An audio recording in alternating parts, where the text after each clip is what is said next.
Welcome back to the Daughters of the Moon podcast. Mom and I are both grateful that you can join us for another week, and we are super excited. We are welcoming back Dr. Elsbeth Meuth and Freddy Zental Weaver on with us today for a special edition for National Intimacy Day. So happy National Intimacy Day, everybody. Absolutely.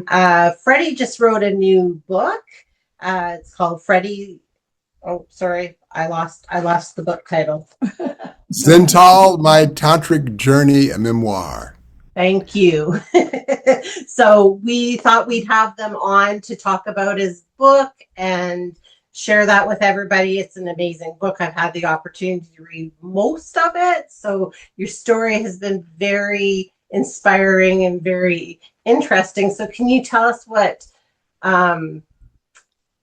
made you want to write this book at this point in your life? Yeah, thanks. Great being with you guys again today, and with my beloved Elsbeth. I was inspired to write the book. I had my 70th birthday in March. And, I've told some of these stories many times to friends and to students and just in my life. And I thought about how I came to do this work that I've been doing with my partner Elsbeth here for the last 25 years. And it's so full of adventure and intimacy and really deep listening with people and their emotional stuff and breakthroughs and ahas and so on. And so I looked at what have I done in my life that really has prepared me to do this. Excuse me. And so it's these stories. So I wanted to tell the stories in a book that made a through line, that clarified a through line as to how I got to do what I'm doing. And it was part of my process, and that hopefully people who read it may understand a little more about how I do what I do, and perhaps what they are doing with their life and how they came to do what they're doing in their life. Because in that exploration about my past, I was really struck by some of the emotional energy that was still around some of those experiences.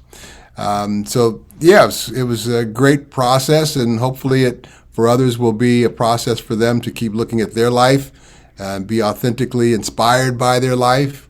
Yeah, and I just would like to add something. This Elsbeth, and in this conversation, I'll be a little bit more in the background than usual, because this is really Freddy's work that we are sharing here, and that this memoir is also another way of demystifying Tantra. Many people these days are interested in Tantra. They have heard of it, they may have read of it, they may have seen a TV show, they may be struggling in their intimate life, or they want to take their intimate life to a new level. And at some point, many people now really bump into Tantra, so to speak. So what is it? And there is not one answer, because it really lives in each of us, in each person that practices Tantra. And so Freddy's memoir is a wonderful way of getting one way of how this man, Freddy Zental, has experienced his journey on this tantric journey, his path. And demystifying Tantra and how it looks in this 70-year-old's life now. Well, which is amazing. And it's amazing that you were able to support him through this creative journey that he wanted to take to get this story out. So I think that's amazing. So kudos to you. And I think was very interesting how this is always, it seemed, somewhat of part of your life journey, even from being a young boy and having a very open relationship with your father about sex and things like that. It's like that was the beginning of your journey, and it just kind of weaved its way through. Absolutely, and one of the things that really struck me in looking at my story with my father particularly, who was a psychiatrist, and he was a scientist, and he was also very enrolled in his own continued growth. He wasn't like, I know it all, and this is the only way that you can learn anything. He was really open, and he was very interested in Tantra. He introduced me to Tantra when I was 13 years old, gave me a book to read, and I started learning about it then. But one of the things in regards to his relationship and how that really seeded the groundwork for me to really be authentically enrolled in my internal observation of myself and watching what was going on with me internally. Now, I had lapses of that, and you can read about those in my book. And as we all have had things that we're proud of and things that we aren't proud of, I have things in the book that have been a shadow part of myself, but yet they're a part of myself. And so that really was a foundation for me to keep doing the work that we're doing now, because people come and they have so much emotional energy around stuff that has not shown up for them in their life, and yet there's such deep emotion and passion about wanting to create it. So being able to sit with that brightness is part of the preparation that started with my father, and his openness and willingness and that intimate connection that we had. And you can read about some of the stories some of the experiences I had with him as a surrogate, working with some of his clients, or patients. What about if you tell a little bit more about how, even when you were a boy,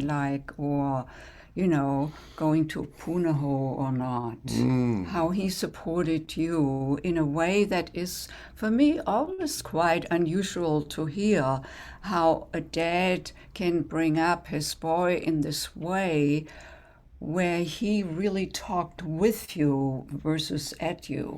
Yeah, there's several other stories, but one example of this was, so we moved to Hawaii. I was 13 years old, and I was going through this big growth spurt. And so I got into athletics. Before that, I had been into music. And so athletics became my winning suit, and I was very good at basketball. And so I was playing at this public school, but there was this really prestigious private school in the city that wanted me to come play, and they had all the resources, and people were going from that school on to Harvard and Stanford. It was a prep school, and it was one of the best in the country, one of the best. And they wanted me to give me a scholarship to come play, and so I got this letter, and my father looked at it, and we looked at it, and I said, "But Dad, all my friends are at this other school, this public school, and I should just stay there because it wouldn't be right for me to." He said, "Look, I love you, and I'm not going to ever tell you what to do. I'm just a consultant in your life like everyone else." He said, "But if I were you, I'd go to that school, to the other school." But it was never like, you're going to go to that school, and I know best for you, and you're just a kid, and you don't know what you're doing, which is what a lot of guys get from their parents. It's well-meaning, yet it really takes a lot of their confidence away. And, I work in my men's group with a lot of men, and they're successful in a lot of areas, but there's this deep-seated sense of lack of confidence in themselves, and particularly when it comes to personal relationships. And some of it starts when you hear their stories over and over again with their dad and the relationship they had with their dad, and so on. Or didn't have. But we all had some. If you had a dad, you had whatever. It was good or bad. But so that was really part of his humanness, and it really set a great model for me in my own life. I don't have kids. I used to be a kid, as you know, but but it's certainly a way that I coach and work with people. I never come from that I'm the coach you paid to be here and I know the grand poobah everything, right? I'm always like, you can share. I'm going to share with you what I can see or what I have, and you take it and put it in your hat and use what you can and throw out what you can't, But kind of like gravity, if there's any truth to it, just don't trust me, but just step off the second floor and see if gravity's real. So check it in your own life, in other words, and so that's what I really learned from him. One of the things. Would you also share, darling, about then when you moved into puberty, and you already mentioned that you got this book from your dad? I never got a book from my dad around sexuality and intimacy. It was more like, don't go there until you're married. So it was more like stepping back, or even it's not a good thing, or even sinful. Your puberty was very different. Would you share a little bit more how your dad interacted with you? And yeah, sure. first I want to go back a little bit because we mentioned Tantra and, what does Tantra have to do with all of this? And Tantra, in the essence, the meaning of the word means weaving. So it's if you think of our life and weaving all of our experiences as just experiences, and the stories we make up about them, good or bad, are the stories that kind of create how we move with our experiences, yet they're part of us. So we can really, when we embrace our experiences, can draw on those experiences to be stronger, to be authentic, and to share something in the world that makes a difference in our life. And if I said, I don't want to teach anybody, just leave me alone. I love gardening. That's not the truth. But if that were the case, I would garden with such love and enthusiasm, someone would pass by my flowers and be inspired. So when we come from that kind of authentic love, and authentic self, we can create and give something back to ourselves and to the world. So my father, at an early age, I think I mentioned when I was going through puberty, and I was spending a lot of time in the shower, and he gave me this book to read. I probably thought I was going to hurt myself in there. I'm 13 years old, and that's when I really started learning how to work with my ejaculatory reflex and move what we call this subtle nectar and this energy. I loved it. My girlfriend loved it. And I never thought I would teach this. I did a lot of things professionally. I taught school for a while with the LA Unified School District. I was in the software business and sales for a long while. But I kept doing workshops and reading books in Tantra. I never thought to teach it. And then, 15 years of that business, I got moved to Chicago. A company hired me, moved me here. I was single. I was online looking for a Shakti, a female Tantra partner. Elsbeth showed up. And that's and she was on her own Tantric journey, but she was a professional as a international business consultant. And she had gone through a 2-year certification program in Maui to teach this. So I subsequently did the same program, and we pooled our resources and we formed this work, and that was 25 years ago. And it was really fortuitous that we would somehow come together in Chicago. She's from Germany originally, and I'm in San Francisco, California, and that we would do this work that has shared such relief for so many people, couples and singles all over the world. So the book is it's an exploration, it's an adventure in my life, and I hope people get something and glean something for themselves about their own lives through my sharing my story. Well, and I think they will, because one of the things you would kind of talk about this is some of it is about your shadow side, but it was interesting when I was reading that, how you still portrayed how, coming back to your breath and being able to really use that to get you through these situations. So I think for people that are reading it, that's really going to give them some insight to be able to say, well, if I'm going through a rough patch in my life, it's a lesson, not a curse. And if I just breathe through it, I will get through it. Absolutely. There's strength in suffering. It doesn't sound like it when we're in it, or doesn't feel like it when we're in it. And yet when we can draw on that experience in a way to clarify what we are intending to create, do, be, have in our lives now, that energy is available to us. It's all just energy. So I don't want to, steal the story, my own thunder about what happened. But but absolutely. Another story, like you brought up the breath, because you were introduced to conscious breathing early on when you came home one day as an 8-year-old or so, and after you had some altercation with another boy. Yeah, that's one of the stories in the book. Again, I don't want to tell too many stories, but the idea that maybe people go, well, let me read this. It sounds interesting. So what happened is I had gotten into an altercation with a guy.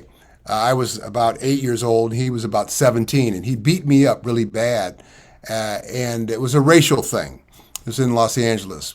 And I actually was going to shoot him. And I, had gotten a gun from my father's cabinet and went back, and he wasn't there. Nothing happened.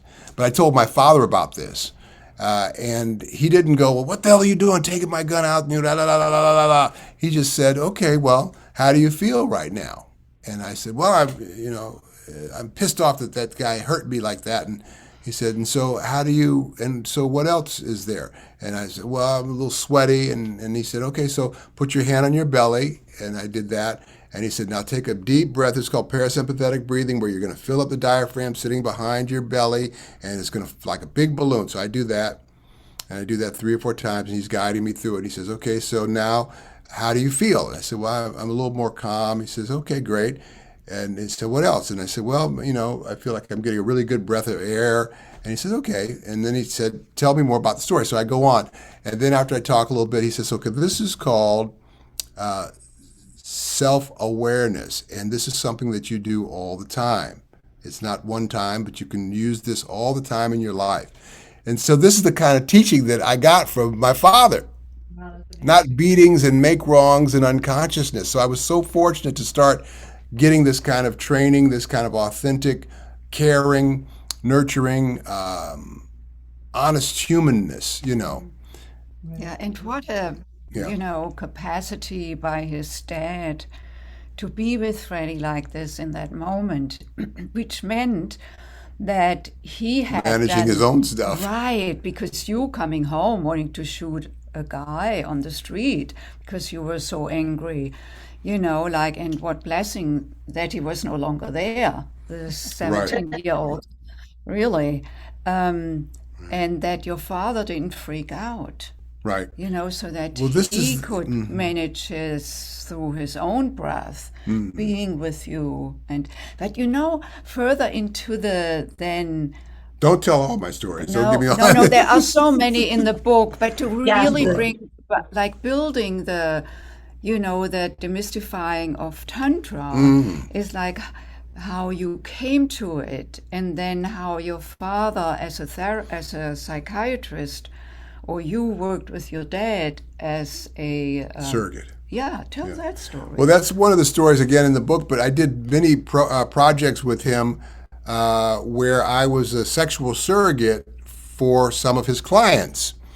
The hired penis, the hired lingam, and people go, oh my God, with your dad. So, but I outlined several, at least 1 or 2 of these situations in the book. But one was a also woman. Tell a little bit that this was, this is not legal in every state, but it is in California. Yeah, and so now it's required a 3-year program and a certification. And then back in the 70s, you could do this under the auspices of a physician, which my father was, or a psychiatrist, which he was both, and work with their patients. So right after college, I had gone through this 500-hour program of massage therapy. So I became a massage therapist, because I didn't know what I wanted to do, and I figured I could do something at his medical clinic and do massage. So I had that little bit of training. And so he had this client, and she was about 35 years old, and she'd never had an orgasm, but that was part of what she wanted to do with somebody else, a human. But she was frigid, clinically, supposedly. And so my father asked about this. He says, hey, I'd like for you to work with this woman. So it's arranged. So we meet up, all of us, at a hotel. My father's sitting on the side of the bed with his suit and his tie, and I'm in bed nude with this woman. And I begin with massage, and she's sharing what she's feeling, and then eventually we get to intercourse, and I enter her, and as soon as I do, she starts to sob deeply. And in my reaction, I'm like a 22-year-old kid, whatever, 21. And my immediate reaction was to withdraw, and what did I do? But she held on, like, don't move. And my father said, just stay. And he's on the side of the bed sitting, and I'm And then eventually she went through about 10 or 15 minutes of that crying, and then my father started listening as to how she felt, what she wanted. And then she asked me and instructed me how to move. And eventually, long story short, she had an orgasm. And it was the first orgasm at 35 years old as a woman that she'd ever had with another human being. I didn't have an orgasm, but I was just there to do what I did. But that was my first sexual healing that I'd done. 22, guided by my father. That I gave, yeah. And so that was Yeah, but I didn't realize it was preparing me to do the work that we've been doing. I wasn't thinking, I'm going to be a, tantric, practitioner. I didn't think there was such a thing, Yeah.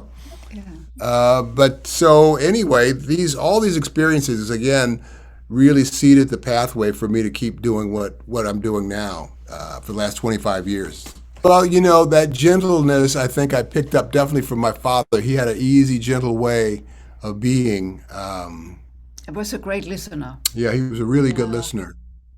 Yeah, it's something I've had to And keep working on. intuitive, even with us, with our relationship. I remember in the very beginning, like, you know, a year or so into the relationship, and there was a time when I didn't feel being fully heard by Freddy.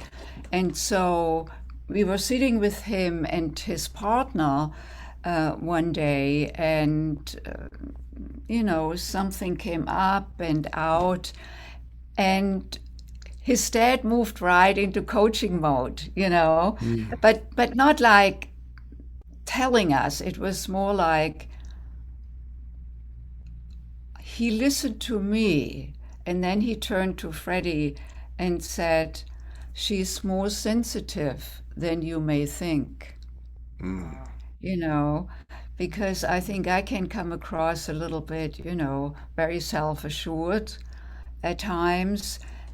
And there is another Elsbeth underneath that is much more sensitive and more subtle, and, you know, and that was really, and that woke you up to, oh, perhaps I'm not seeing a side of her. Do you remember?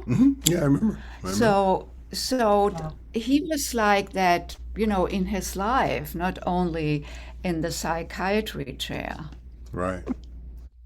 I think all of us are so very multifaceted, right? There's this part that we Yes. show out to the world, and then there's all these inner workings on that are happening in our body and in Yes. our mind. And so I love how you guys teach that, if you're breathing through some of these things, it brings that more into a realization of what is actually that root cause that's bothering you. Yeah. No, absolutely. I think you hit the nail on the head too, in terms of also what this book and my life I'm trying to share with others to hopefully glean for themselves is that we are more than our jobs. We're more than our raising our children.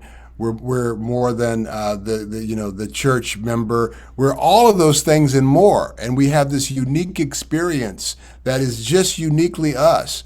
That when we can share it and be authentic in a way that we're just out there unabashed, then we make a difference, in our own lives and in the world. We add something, we make a stand, if you will, but our having been here, that we're here. And we all play that role in the evolution of human consciousness. And I think that our experiences are really valuable to share them in however we do and live them out however we do, and to be authentic in that and keep drawing on ourselves and our experience as unique. Yeah, absolutely. Do you think that the way that your father showed you that he held space for you to be who you were and to go on your journey with his guidance, obviously, really created how you show up in life now and how you kind of have weaved this magic through your life? Oh, no, absolutely. As I said earlier, that my way of being or teaching or sharing is definitely as a consultant in people's lives, not as the all knower, And that's always, so I work to come from the I statement, not that you should and what you need to do and only if you did. It's my experience has been and then people can listen from a place of like, oh, let me just take that in like everything else and see what fits or what doesn't make sense or what works or what doesn't, and it's a little gentler way. And that's definitely the way he was, for sure. He passed away about 4 years ago, but he had a good life. He died at 94, and he died in bed. So God bless, and had a full life. So good for him. And Freddie likes to teach through story. Sometimes the story can speak so loud and clearly and can be gotten by, the people who are in our workshops. And then it lands in a way that they can see themselves through the story. Like when commitment and agreement in relationship is like a cornerstone. Without that, there is no relationship, any relationship. And also no intimate relationship or lifelong partnership. And when particularly to the guys, when you want to get across commitment, when you tell the cowboy story. Okay, so before we go to the cowboy story, I want to say this: that theater has came back into my life more and more in a very clear, obvious way. I mean, it's all kind of theater, but in a real teaching way that I took it on differently as when we started TantraNova. After about 3 years into this work, after starting our business, I wanted to do a play that would demystify sex, love, and intimacy and introduce people who otherwise might not see any value in our workshops to new concepts and ideas.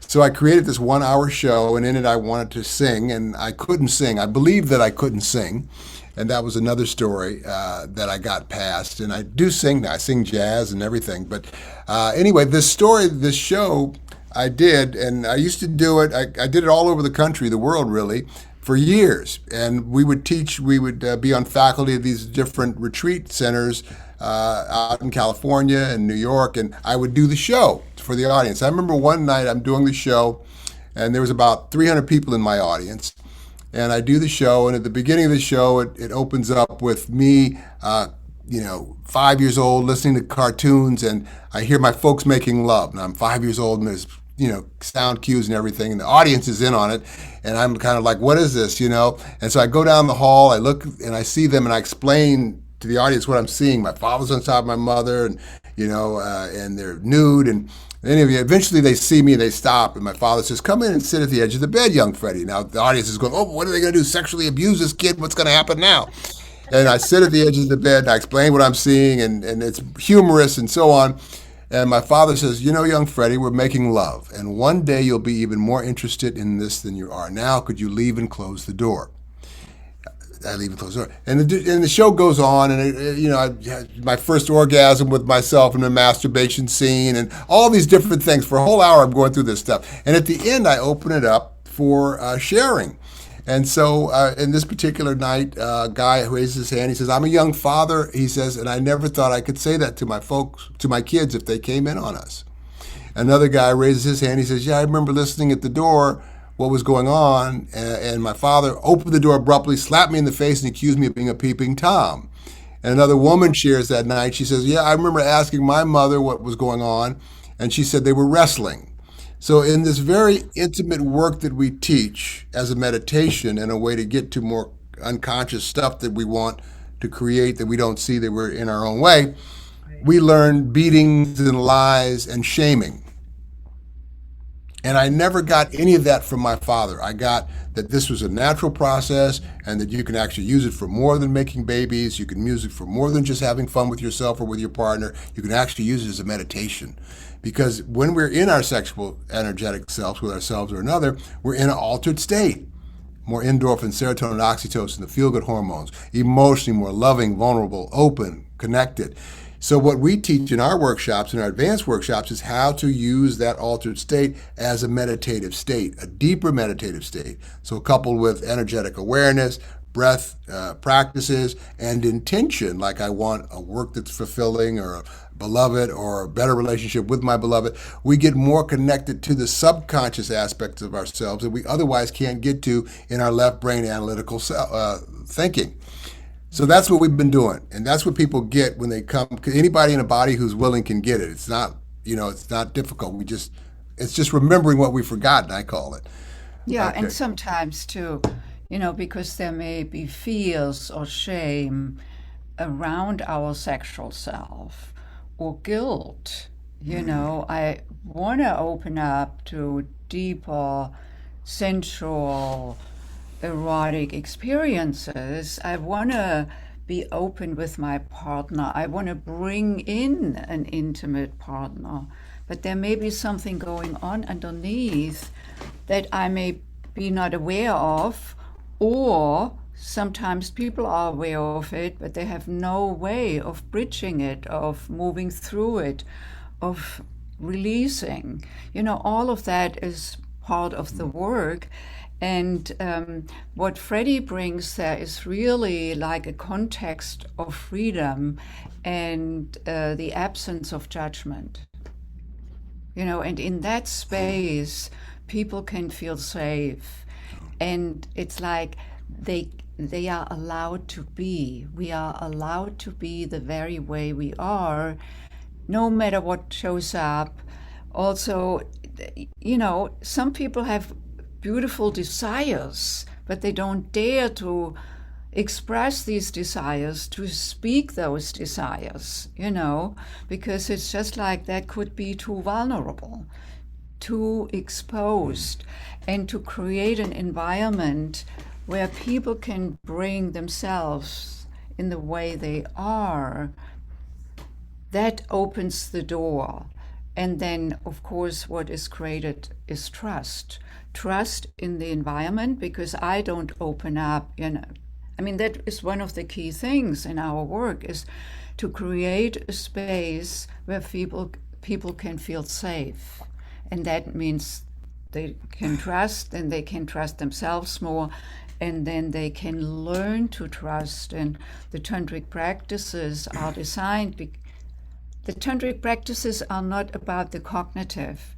They are about dropping into the body, feeling the body, connecting with another's body, even long before we go to sexual practices, And by the way, there is no nudity in our workshop, so people who are listening, I couldn't go there. No, it is a place where it's safe and where all the intimate practices happen in one's own privacy, like private space, be it hotel, where people may stay when they come out from out of town, or their home, and so. And we designed it intentionally like that. I mean, in our training, there was a lot of group nudity, and in my life, in my experience, that yet so many people wouldn't do what could be gotten out of this work because that might be a stop. So we wanted to make it accessible to anybody who just is living their life and wants to learn something about how they can be with their energy in a different way. But there was something you said about when I'm working with the guys and that story. We go back to that. Talking about commitment, like, for example, there is always homework in the evenings. Participants have homework. If they come as a couple, they do the homework as a couple, again in the privacy of their space.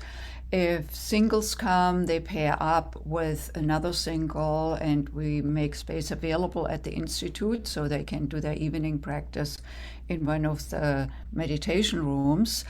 And so sometimes people come back the next day and they didn't do their homework. Yeah. And sometimes people are a little passive aggressive about it. They're still working out parental issues by going, I know the facilitator said that we should do this thing, but I'm just not going to do it. In their subconscious selves, but it comes out that they didn't do the homework. Yeah, and sometimes I can remember a couple earlier this year, that came back and then acknowledged they didn't do the homework. They did have conversations, and it was right for them not to do it because a lot of stuff had opened up during the previous day. And then sometimes, it's timing. If we rush something, it can be too much. And there's also something we instill in people which has to do with agreement, making agreement, negotiating agreements, and keeping agreements, because that will actually support the relationship in growing.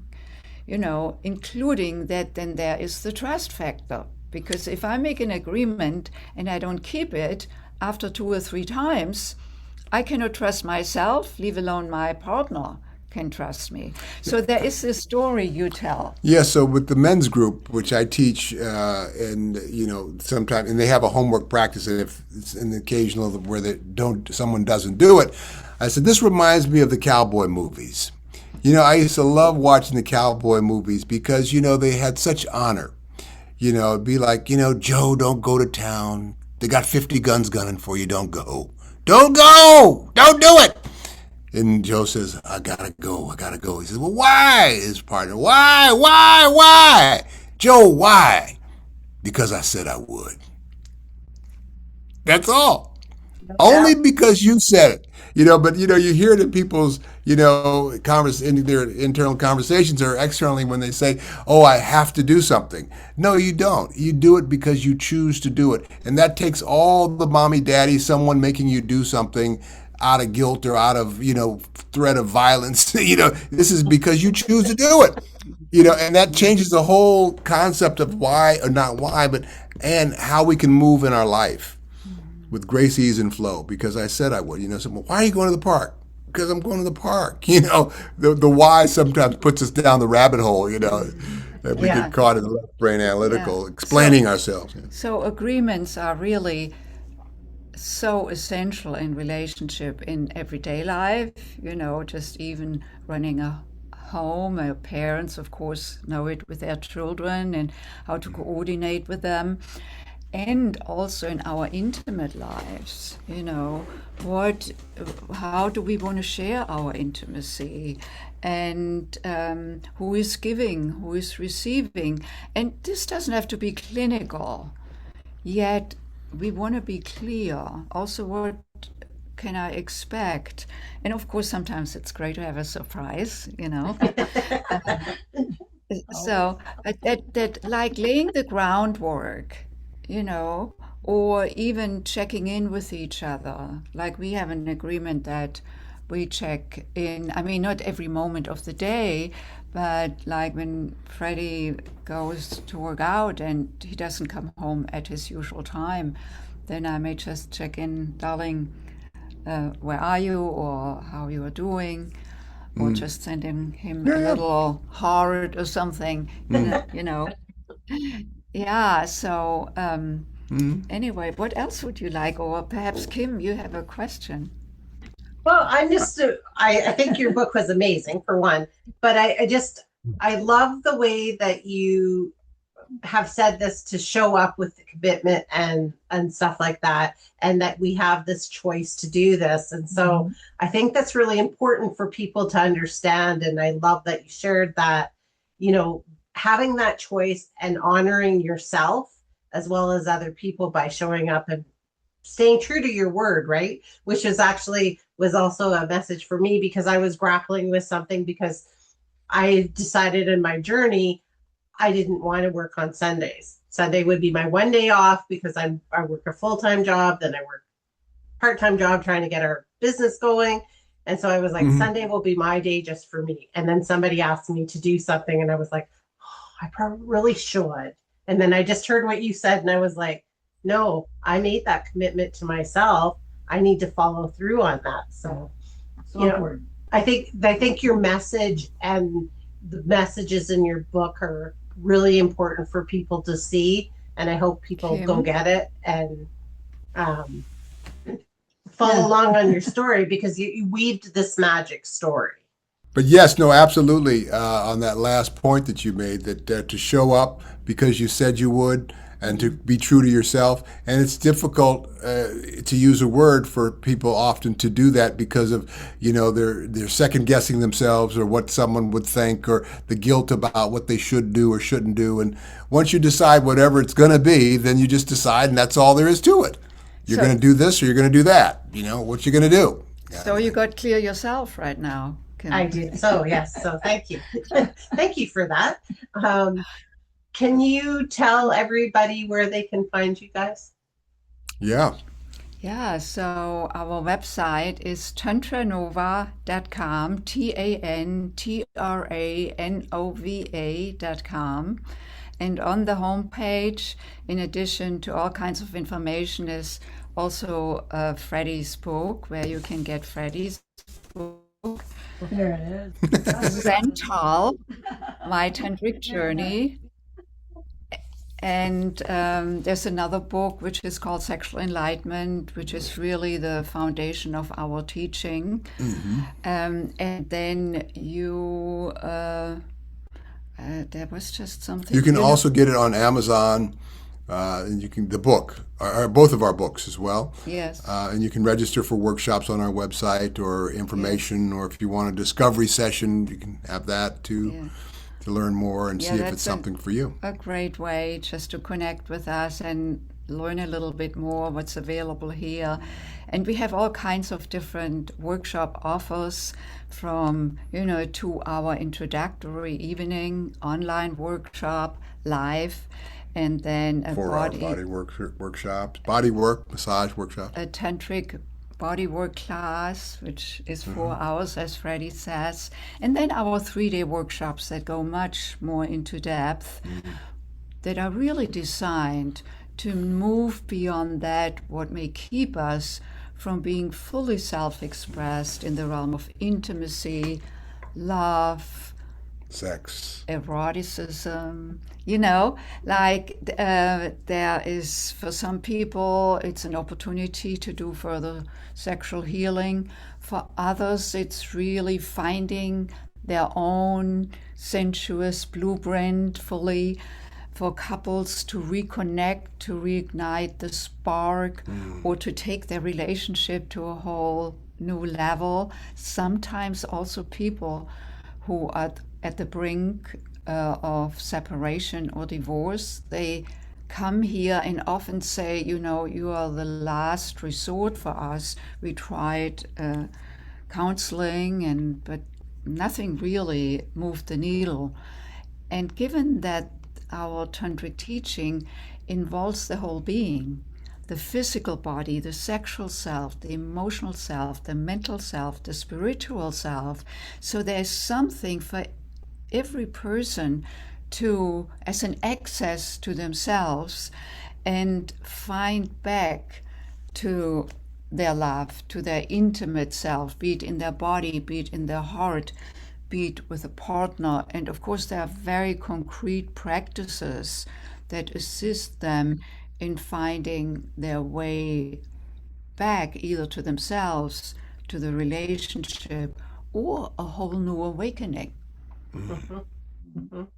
Well, we have loved having you guys on as As usual. always. Yeah, it's so good to see you and be here with you as well. Yeah. So I guess my final question would be then, if you had one thing to leave with everybody and one thing that you hope that everybody, and we did sort of talk about this earlier, but hope that everybody gets from your story, what would that be? Keep drawing on your authentic self. Be happy in the moment. And do and learn all the practices to keep doing that, because sometimes that's difficult to do, or believe that we could be happy when it's rainy, or we just broke up with a beloved, or someone passes away, or that we can actually find some energy in those moments. So keep striving to find that place in that practice for yourself. Yeah. And stay connected with your core desire or desires, because desire is really the seed for creation. Without desire, there is no creation, be it creating new life, like a new baby, or creating a house, even an architect. It's the conception of something new. And so to stay, to connect with the desire within, and then to stay with it and not to give up. You know, so what you said, like being happy even in the moment when there may be doubt or things are not working out, not to give up, and stay connected with that feeling of, yeah. You know, for example, if someone wants to feel more erotic, stay with that feeling, even if you don't know how to have that show up for yourself or in your relationship, or when you feel estranged. There is something about that kernel of desire that we hold, that we stay with through whatever is coming up. And then this can unfold in the process of life itself. That is my experience Very good. with you too. Yeah. Yeah, you know, when I say happy, it's not that we don't get sad or we don't get disappointed or all those things that happen for us.